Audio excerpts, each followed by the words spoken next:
పంచతంత్రం ఈ పేరు వినగానే మనందరికీ చిన్ననాటి కథలు గుర్తొస్తాయి కదా. కానీ అవి కేవలం కథలు కాదండోయ్, జీవితానికి కావలసిన తెలివిని, వివేకాన్ని నేర్పే గొప్ప పాఠాలు. అలాంటి ఓ అద్భుతమైన కథ గురించే ఈరోజు మనం తెలుసుకోబోతున్నాం. మరి ఆ కథలోకి వెళ్ళిపోదామా? చూడండి, ఈ ఒక్క వాక్యం చాలు ఈ కథ మొత్తం సారాంశం మనకు అర్థమైపోతుంది. బలంతో సాధించలేనిది ఉపాయంతో సాధించవచ్చు. ఈ మాటలోనే ఉంది అసలు కిటుకంతా.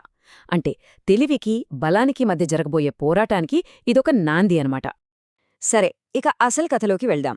మన కథలో పాత్రలు ఎదుర్కొంటున్నది ఏదో చిన్న చితకా సమస్య కాదు, అదో పెద్ద సవాలు. అసలు దీన్ని పరిష్కరించగలమా అనిపించేంత పెద్ద సమస్య.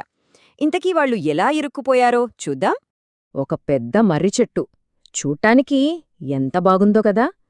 కాని ఆ చెట్టు మీద నివసించే ఒక కాకుల జంటకి మాత్రం ఆ ప్రదేశం ఒక పీడకలగా మారిపోయింది. వాళ్ల జీవితంలో సంతోషం అనేదే లేకుండా పోయింది. ఏదో ఒకటి వాళ్లని నిరంతరం వేధిస్తూనే ఉంది.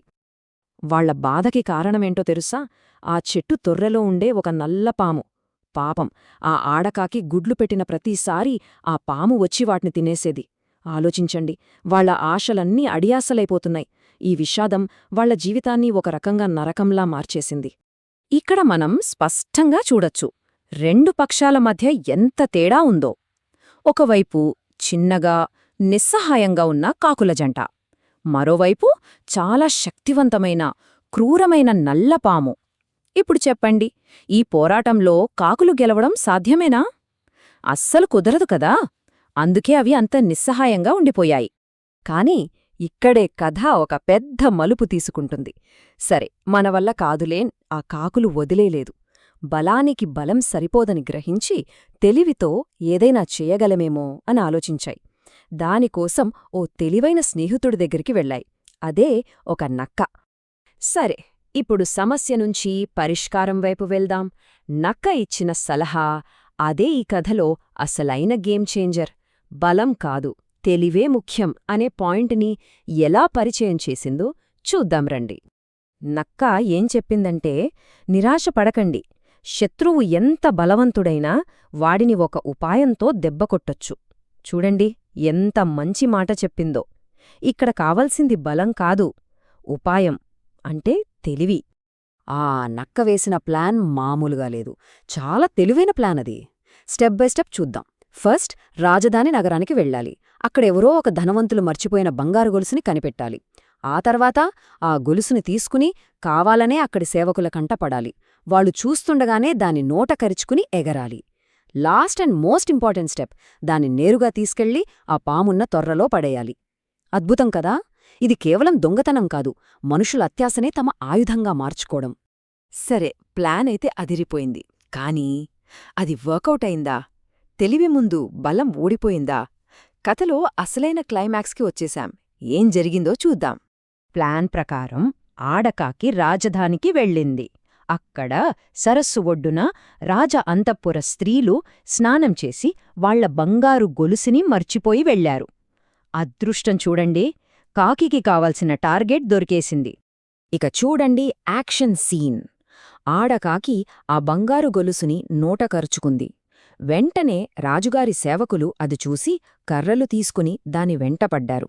కాకి కావాలనే నెమ్మదిగా ఎగురుతూ వాళ్లని ఆ పాము తొర్ర దగ్గరికి తీసుకొచ్చింది. సరిగ్గా అక్కడికి రాగానే గొలుసుని ఆ తొర్రలోకి జారవిడిచింది.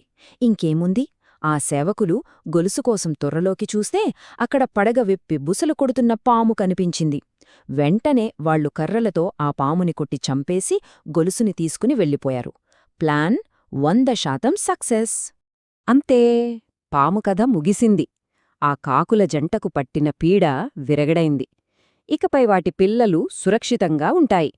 ఆ రోజునుంచి అవి హాయిగా, సంతోషంగా జీవించాయి. సరే, కథైతే బాగుంది. కాని ఈ కథ వెనుకున్న అసలు నీతి ఏంటి? పంచతంత్ర కథల ముఖ్య ఉద్దేశ్యం అదే కదా. ఇప్పుడు మనం దాని గురించి మాట్లాడుకుందాం. ఈ పదాన్ని చూడండి, నీతిశాస్త్రం. ఇదే పంచతంత్రం యొక్క ఆత్మ. నీతిశాస్త్రం అంటే ఏంటంటే, జీవితాన్ని తెలివిగా, వివేకంతో, ప్రాక్టికల్గా ఎలా నడిపించుకోవాలి అని చెప్పే ఒక కళ. అంటే ఈ కథలు కేవలం వినోదం కోసం కాదు, అవి మనకు లైఫ్ లెసన్స్ ఇచ్చే ఒక గైడ్ లాంటివి అన్నమాట. సో ఈ కాకుల కథన నుండి మనం నేర్చుకోవాల్సిన నీతి ఏంటి? ఫస్ట్ పాయింట్, ఓర్పు తెలివి ఉంటే ఎంత బలహీనులైనా సరే బలవంతుడైన శత్రువును ఓడించగలరు. రెండోది, కండబలం కంటే తెలివి చాలా గొప్ప ఆయుధం. మూడోది, చాలా ఇంట్రెస్టింగ్ పాయింట్, శత్రు బలాన్నే వాడికి వ్యతిరేకంగా ఎలా వాడాలో నేర్చుకోవాలి. అన్నింటికన్నా ముఖ్యంగా ఏదైనా పని చేసే ముందు దాని పర్యవసానాలేంటో క్షుణ్ణంగా ఆలోచించాలి. కాకులు అదే చేశాయి. ఈ కథ విన్న తర్వాత ఒక్క ప్రశ్న వేసుకుందాం. మన జీవితంలో కూడా బలం ఉపయోగపడని చోట ఒక తెలివైన ఆలోచనతో పెద్ద సమస్యను పరిష్కరించిన సందర్భాలు ఎప్పుడైనా ఉన్నాయా? ఒక్కసారి ఆలోచించండి, తప్పకుండా అలాంటివి గుర్తొస్తాయి.